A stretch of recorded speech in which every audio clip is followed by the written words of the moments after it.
Hey, all right. Let's go through this Joseki Explorer. I'm going to show you how to use it. Uh, it's a it's a way of studying AI bot Joseki with KataGo. It uses KataQuery, which is on my GitHub. If you have a Linux or a Mac, you can compile it and use this script to do exploring bot Joseki.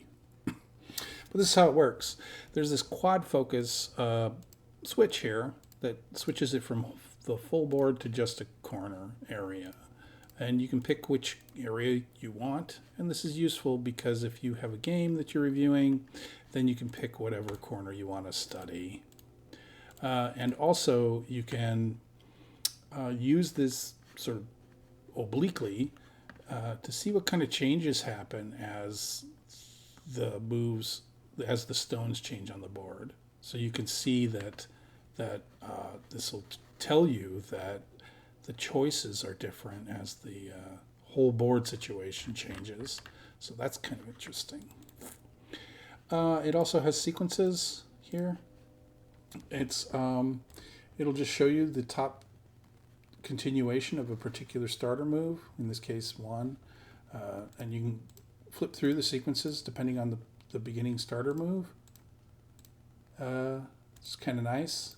It's a little bit better than just flipping through all the A through J's. It's a nice way to get a good idea of what it's going to turn out to be. But in some cases, the sequences are going to be strange like this. And that's because, again, KataGo's looking at the whole board, and he's like, hey, I'm just going to connect here. I'm just going to attach here because you won't let me go in the corner. And if that's too weird to you, you can click on this policy only to get a more natural first move. But really the best way to solve it is just to put stones in the corners, and then you'll get legit sequences. Okay, so that's how the sequence works. And if you have sequence turned on, it also pops up this win rate thing down here, so you can compare the win rate after the sequence to before the sequence. And that's useful because it'll tell you whether it actually is a corner standard or equal. And this is pretty equal. It's 1 percentage point. Okay, and then there's this knowledge button. The knowledge button deserves some explanation. It increases the font size of a move if KataGo has prior knowledge of it is very strong. So it's scaled according to the policy net that KataGo has. In other words, his intuition that this is the absolute best move is pretty strong. So he's pretty confident that this move's going to work. And whenever you see a nice big move like that, to KataGo, it almost is a standard move. So, and I'll show you how that works out here in this obviously standard situation. See how they're getting bigger and get even huger here. And this basically says, KataGo's telling you, dude, don't even think about the rest of the moves. Just play this one, okay? That's what he's telling you because the font is so flippin' big. His entire gold career went into finding out that this move is the move, okay? And that's what the knowledge is about. There's also these Tanuki alerts, and I'll show you how that works. Basically detects if the current player would like to play elsewhere, just by checking whether he would. And so right now white can Tanuki because there's 3 open corners, right? But sometimes during a Joseki you can't Tanuki. Let's put the knowledge up there.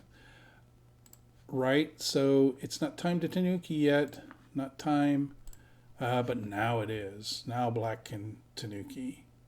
So the Tanuki alerts, I think, are just as important as seeing the actual moves. There's also this hover text thing. It gives you more information, but you got to keep in mind that sometimes the position you set up to study Joseki will be lopsided, and these aren't going to be accurate, so you have to keep that in mind.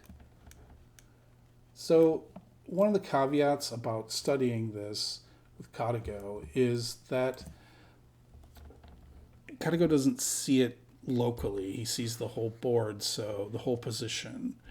So in this position, you might think that you're just studying this shape, right?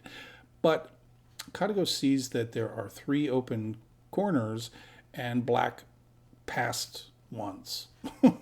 So it's a really bizarre, impossible go position to him. And so his suggestions will be influenced by that. Not by a lot, because he'll still see shapes and all that. But you got to keep that in mind that, especially when you're looking at win rates and stuff, the win rate is 7% here, which is pretty terrible. But that's because white has 2 stones here. So you have to be aware that his analysis is influenced by the actual position, not just this kind of like constrained thing on this side of the board. And that actually is a benefit, because no longer is this just a Joseki dictionary. It's kind of a corner analyzer. And what I mean by that is, if we took this Joseki and put a black stone up here and start playing with it and moving it in different positions, we find out that white's response changes. And if we notice that there's a difference, then we can kind of go, now I can play through this and figure out why this black stone changes white's mind during this Joseki. So you can see that it's a more sophisticated point of view on Joseki, in the sense that there isn't really a standard move. There are things that are more standard and there are things that are less standard, but everything's going to change depending on how the situation on the rest of the board. So it's a much more subtle and sophisticated way of playing with the idea of corner standards. I think that's about it. I hope it wasn't confusing. Like I said, you can get it on GitHub if you have a Linux or a Mac. Hopefully you have a GPU that can do OpenCL or CUDA or something. But anyway, thanks for watching the video. I hope you find this interesting. Have a good day.